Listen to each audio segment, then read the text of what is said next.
Well, hello. Welcome to Connections, a broadcast of the Clarkston United Methodist Church.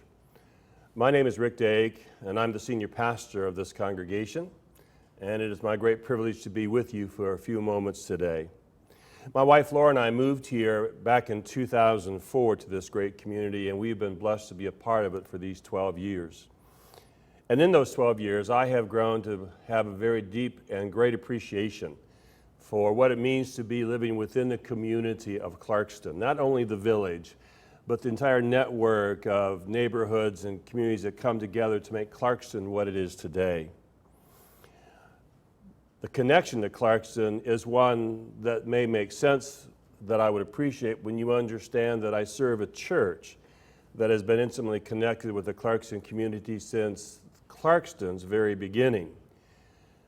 In 1841, the Clarkston Methodist Church was founded, and over the past 175 years, the Clarkston United Methodist Church and Clarkston itself have in essence grown up with each other. We have figured things out together. We have struggled over many issues together over those years. We've seen tons of victories and served all generations of people in these past 175 years. The close connection that you build with a community with that kind of long-term history builds a relationship that can't be duplicated any other way. It allows us to understand that our groundedness and that our primary focus of ministry and service is to the community and to the people in the community in which we serve. This year, as we celebrate our 175th anniversary, we've been taking a look back at some of those moments in our history. And I want to extend an invitation to you to join with us on October 9th. On that Sunday at the 9 and 11 o'clock services and in activities between and after services, we're going to be spending some time remembering and reflecting and just having a lot of fun telling the stories and remembering where the church has been and where it has gotten to today. We'll remember how they built the first wooden structures there on the corner of Church and Buffalo, and how a couple of them burned down over the years until finally the brick building that stands there today became our church until 1960, where we moved to our present site.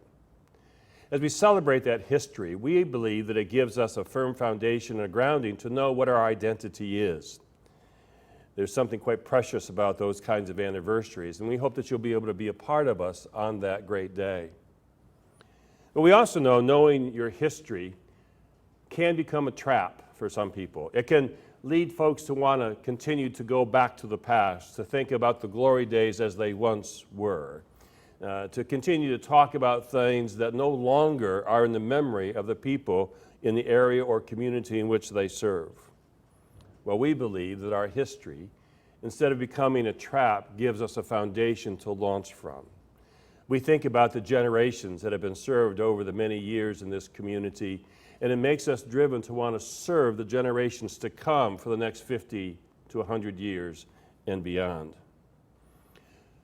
Faith communities have to make an intentional decision to be outward focused, because our natural inclination, like all organizations, is to be inward focused, to take care of our own people, to follow our own traditions, and to protect them even at the cost of excluding others. But we're pretty clear that the community of faith that Jesus Christ calls is exactly the opposite. We have to be outward focused first. Jesus sent his disciples out into the world to find community, not to create an inward community that they hope a few people would drop by every once in a while. And so as a result, we find ourselves focused heavily on being engaged in the community and in the communities around southeastern Michigan and beyond, because we believe we're called to go out and build relationships and to establish the kinds of communities of faith, both within the congregation, within homes, within the friendships we make, that enrich and bless the world around us. It has been a joy being engaged in the ministry that we share at Clarkston United Methodist Church. As we consider what we do every given year, we not only look to try to make sure that we're doing things that nurture the family of faith that is already a part of our community, but continue to create portals of entry and places where we can launch from to go and serve others. We believe that communities are best created when they are created by the belief of grace. Now, grace says that when you create a community, you do not do so with an expectation you need to get other people to conform to a preconceived notion of what they should be or could be. Rather, grace calls us to relate to each other with respect, with dignity, with the integrity that says we are equals together in this journey of life and in the journey of faith. And while I may have a story to tell about my faith experience, I eagerly want to hear your faith experience. I want to hear what you know, what you've come to understand about God and your walk of faith, the challenges you've had, like the challenges I've had, and the blessings that we both received. When you share those kinds of stories, a new community is created. Every time we get a chance to share those stories, the church is enriched and the community broadens. And so we continue to try to create spaces where we're able to reach out to folks who are not already within the community. I want to give you some quick examples of some of the things that allow us to try to do that. Over the last couple of years, our church has launched a program called Getting Ahead. We, like so many other congregations in the community that we're proud to share in with this broader ministry, have a ministry of helping to assist people with needs that they may face, like shut-offs to utilities or eviction notices or other kinds of challenges of financial nature that they may face. And while we have limited funds, we try to do the best we can to try to help people in that way. But we also wanted to go beyond just helping people in that way. We want to enter into a holy relationship and see if there's something we can do together to help folks to not only be sustainable, but to get ahead. And so, for example, the Getting Ahead program has been an intentional effort on our part following the curriculum of Getting Ahead, where we bring families together for 16 weeks. And there, it's not about one teaching the other, but about all sharing with each other the resources, the struggles, the challenges of what it is to be poor in the community that we live in the country that we live in. And as we continue to resource each other, we begin to find the fact that we can move ahead together easier than we can just struggling on our own. And in those Getting Ahead programs that we've been offering in the life of the community, we've seen our opportunity to expand as friends, as co-worshipers with folks otherwise that previously we were simply giving some financial assistance to. To be able to open up those kinds of conversations is holy work and the kind of work that we celebrate and are proud to be a part of. Sometimes ministry takes some funny expression, and in ways that people go, is that really a ministry? One of the secret passions of mine, actually it's not too secret if you know me, is that I'm an addicted fly fisherman. I love to fly fish. And I do believe you can worship God in the out of doors. Do it often on the Osable River or Pierre Marquette and other places in our state. Hal Weemoff, pastor on our staff, and myself have started a fly fishing ministry. We get together once a month in the non-summer months. And we get in those gatherings, we have both experienced fly fisher people. We also have folks who've never held a fly rod in their hand before, but have thought, I want to try that. I want to see what that's about. We get together. And in those fly fishing ministries, we just have storytelling. We learn about fly fishing, and we're also, yes, building relationships. We do things to help serve the community even through fly fishing. On September 24th at 10 o'clock in the morning, we're going to be down at Depot Park as part of the Clinton River cleanup. You can come join us and be part of that, and then come to one of our fly fishing gatherings. And then one day, perhaps we'll be on the river with each other. All of that's intended to build relationship. All of that's intended to expand a community and to help a community claim its identity. One of the other programs we're starting this fall that I'm very excited about and so proud to announce is the SNAPS ministry, Special Needs and Parental Support Ministry. In my own personal family, I was raised with a brother with special needs, and I know both the blessing of special needs children, but I also know the stress and strain of what it is to be able to always meet their needs, to be able to find respite, to find support, to find camaraderie in the good, hard work that it is to nurture and care for our special needs children. And because we live in a community which, because of the SCAMP program, services well special needs, we've also discovered that we want to help meet a need where folks can come gather together to have support, conversation, and yes, perhaps even worship services that are geared specifically to make it comfortable for families with special needs children to come to, knowing that the service itself is very accepting of what our special needs kids might present, or that families can worship with us where they know their special needs children are being properly taken care of in another well-designed space for them in the facility. Well, we're starting this fall, the SNAPS ministry.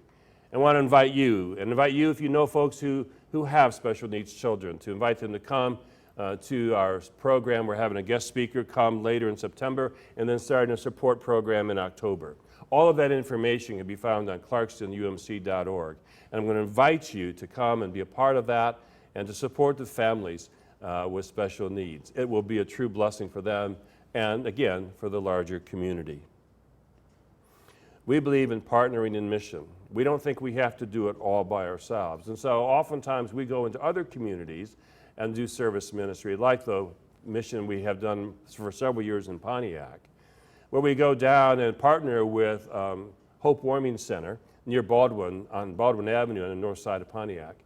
And when we work there, we're working not only with the residents of Hope Warming Center, but also partnered with organizations like Lowe's, who's become a great partner to us, to go take about 100 people and money to go down and resource and strengthen that ministry in Pontiac. Again, trying to expand the opportunity for people to find safe spaces to have their faith walk and to raise their families and to move forward in their life. These are the kinds of things we value at Clarkston United Methodist Church, which is also why we're not only looking to our past, we're looking to the future. And so this fall, we will be breaking ground on a brand new facility that we're building right there on our existing property at 6600 Walden Road.